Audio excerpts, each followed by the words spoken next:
Check, check.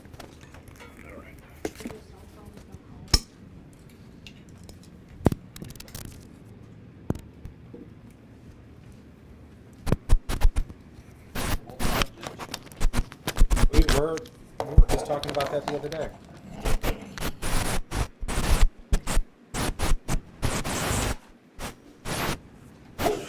Bless you.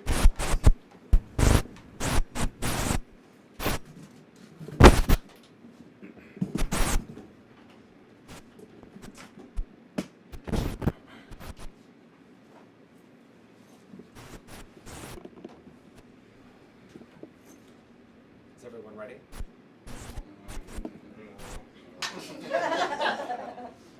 Check, check.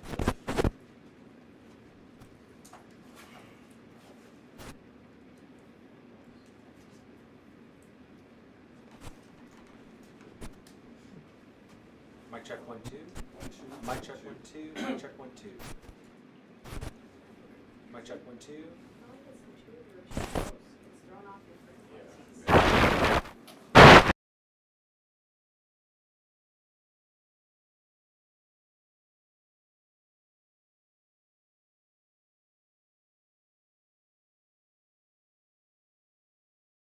2.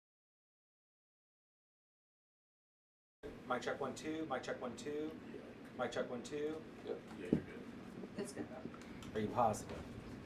No. Yeah, you're good. I can't. No, bitch. Not until you start. Okay. Wait. Wait. Okay. I have an outfit. You guys good? I'm good. Good? Yep. Good? Good? Okay. Happy Wednesday. We wanted to provide an update on our operational plan going into the 4th of July holiday.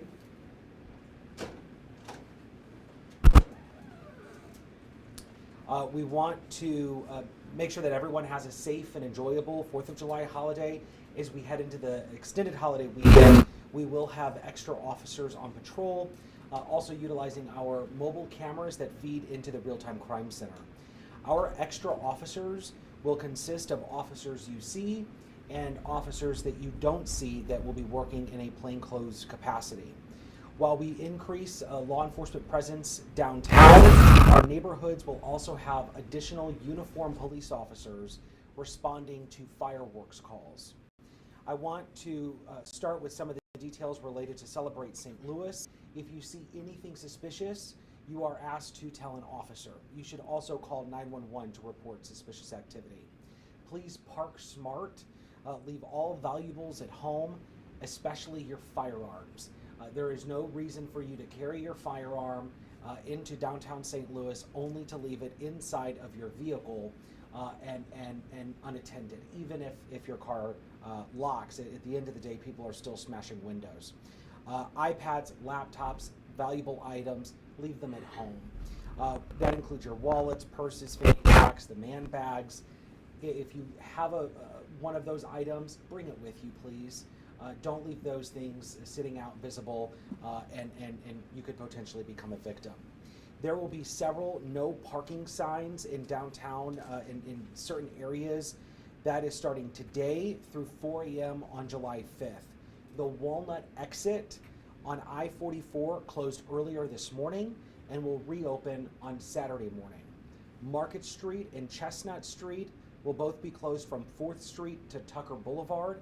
There will be no parking along Market or Chestnut Streets starting today through 4 a.m. on Saturday. Any cars that are in these no parking zones will be relocated to a surrounding street. Vehicle owners can contact 314-231-1212 to find out where their vehicle is. These are the vehicles that are already parked in the no parking zones. They are being relocated. Fireworks are not only dangerous, but they are illegal to sell, distribute, or possess in the city of St. Louis. Please leave it to the professionals. Come to downtown St. Louis, enjoy the fireworks show. But in the grand scheme of things, if you have fireworks in the city of St. Louis, it is illegal and you could be charged. Celebratory gunfire is also illegal, and it poses not only a danger to you, but an entire neighborhood. please remember what goes up must come down. And we've seen these tragedies before where innocent people are hurt by flying bullets from celebratory gunfire. This is the very important part, and it's a little bit different from years past. Juveniles caught with fireworks will be detained, held, at which time we will be contacting a parent to have a parent pick that child up, and the parent will be cited. The parent could face several citations, including contributing to the delinquency of a minor, discharging fireworks, and if you don't pick your child up within 45 minutes, you'll be cited for that. Our message is crystal clear. Parents, you will be held responsible for the behavior of your children. There is going to be absolutely no excuse. Downtown St. Louis is not a playground, and it is not a designated drop-off site for your children. So if you drop your child off in downtown St. Louis, face the consequences of what could happen if your child engages in bad behavior. You as a parent will be cited. Officers and detectives have been busy, and they have been working their sources as it relates to people that are selling illegal fireworks. Earlier this morning, you may have saw on social media that there was a search warrant executed by our District 5 officers with the assistance of the St. Louis Regional Bomb and Arson Unit, along with our federal partners. In the midst of that search warrant, we arrested a 44-year-old man. This was in the 1000 block of North Kings Highway. This is going to be centered in the lobby of King's Custom Auto Service Center, where he was openly selling fireworks in his store. And we ended up seizing a lot of fireworks, 2 handguns, and multiple homemade explosives.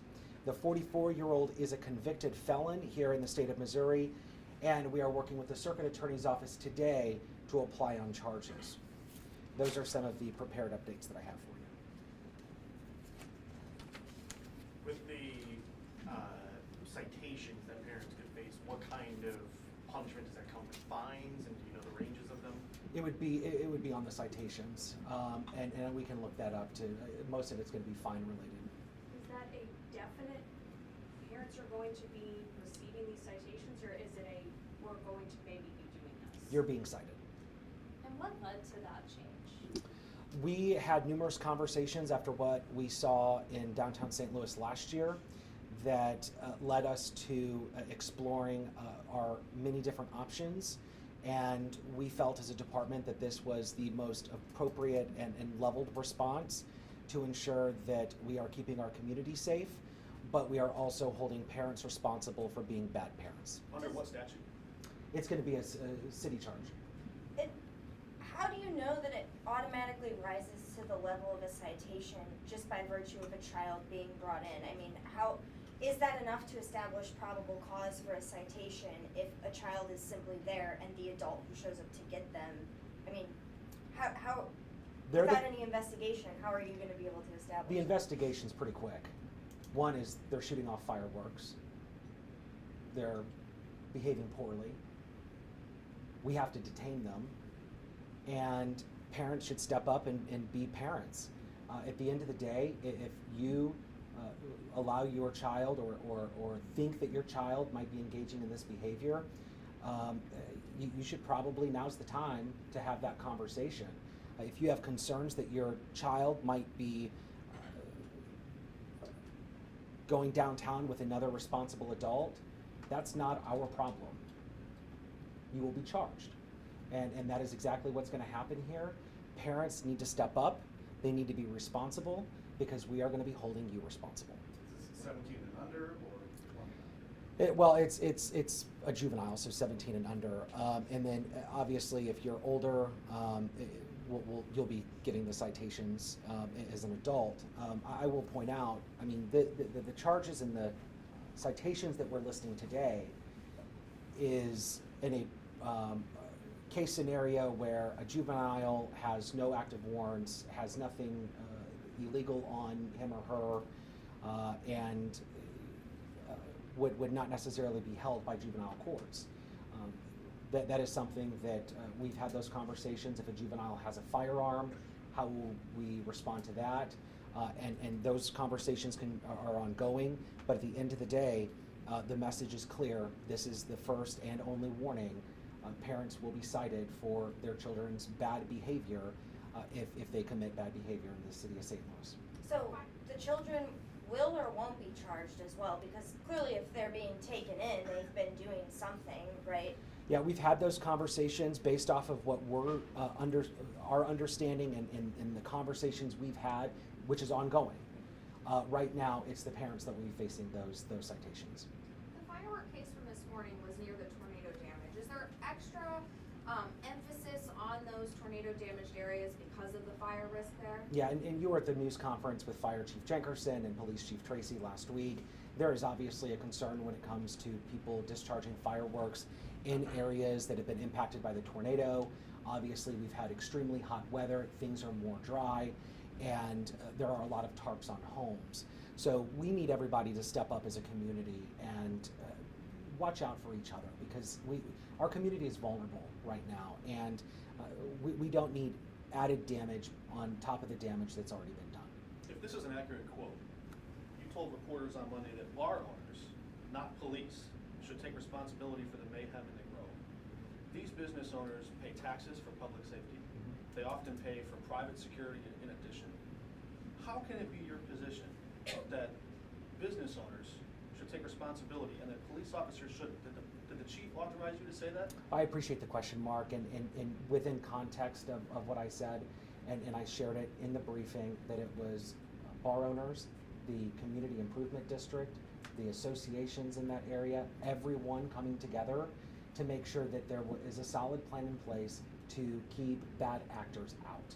And so that is still standing by that today. At the end of the day, everybody has to be at the table having a productive conversation to make sure that we keep everyone safe in some of these large-scale events. You don't regret what you said? You don't think you owe these bar owners an apology? I think everybody needs to be at the table. Did the chief authorize you to say those I words? speak on behalf of the police department.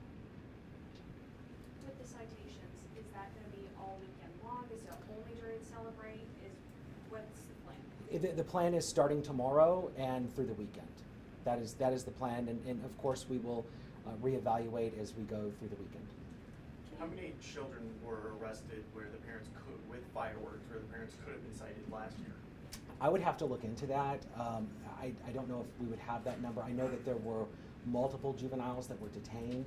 A handful of them had firearms. I would have to do some research. When you say increased patrols, about how many more officers are gonna be on the street than normal? We don't give out our exact numbers when it comes to operational planning, but there will be more officers. Is that evenly distributed throughout the city, or is it concentrated somewhere? No, it'll be throughout the city that we will have extra police officers and uniformed police officers responding to fireworks calls and making sure that everyone has a safe holiday. Will those juveniles that are detained, is it only for shooting? Is it police see them carrying fireworks through the streets? Where's the threshold? If they are engaging in bad behavior, posing a danger to themselves or others, then our officers will start to take action. For downtown goers, 4th of July's for the past few years have been really chaotic. What would you tell people who are like, no, I'm not going downtown because it's always chaos? What would you tell those people for this year? I would say that we have a really solid plan in place, and our officers, and we have had these conversations since last year, making sure that there is a game plan going in. At the end of the day, the plan that we have allows us to quickly take juveniles into custody. There will be a area where parents will be picking their kids up, and it allows our officers to go right back out. We are going into this weekend with a completely different strategy that allows our officers to do the work that they are really good at doing, and that is keeping our people safe. I noticed barriers around Keener Plaza and the City Garden area today. Was that you all, is that part of the plan, to cut down on mayhem, for lack of a better word, downtown this weekend? Yeah, that's a Channel 5 word. I would say that there are a lot of things going into this weekend, And there are things that are going to be very different this weekend. Part of that is going to be barriers in parks where we believe that there were issues in the past. I just have to follow up on the practicality of what you're suggesting. Sure. Make sure I understand what you're saying. Sure. What exactly do you want from these businesses? If they're not sanctioning an event, if they're not filing for a permit, what do you want them to do? Be a part of the larger conversation that's happening when it comes to public safety. And I think that as we have does that conversation, well, if you let me finish, you interrupted me, Mark. What I would say is that we have unique challenges in the city when it comes to people armed with guns, when it comes to people that don't want or may not want to participate in the events of a neighborhood. But this is historically a area that has been permitted in the past as a planned event, and we have to make sure that we keep everyone safe. And what I can tell you is that we have to be realistic with the challenges that we face, and when we have officers being injured and we have innocent people being injured, there was obviously a failure at some point along the communication line when it comes to how Pride would work in the Grove. And what we are saying and what we are asking is that there is a much larger conversation with all of the stakeholders, not just the bar owners, all of the stakeholders, to make sure that everyone has a safe and enjoyable Pride. That's what I'm saying. Any other questions? Mark? You didn't answer the question. You didn't say what you want from them. You want them to be a part of the conversation?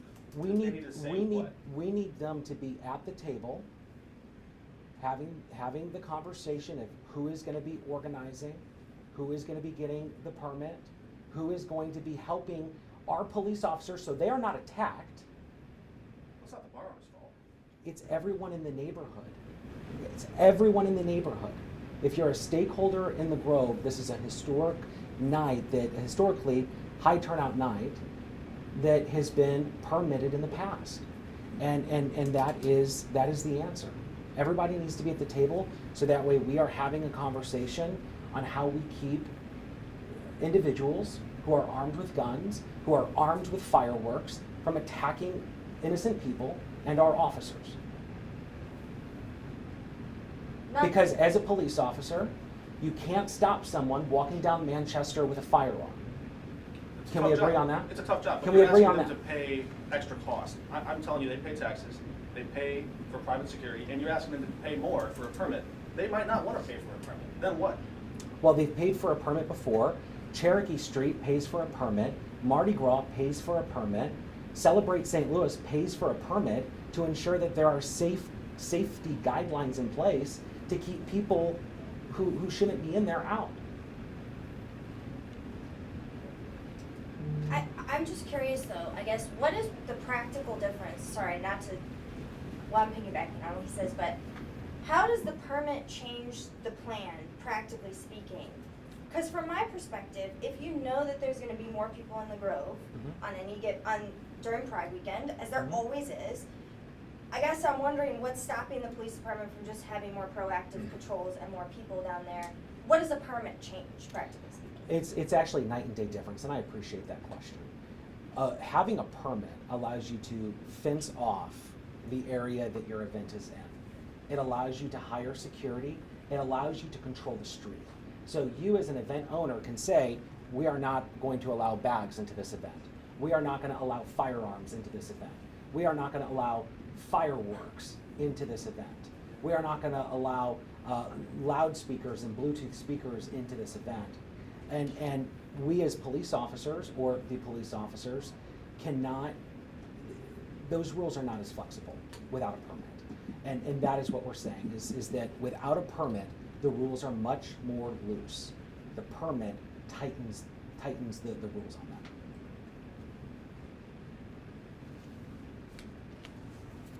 Anything else?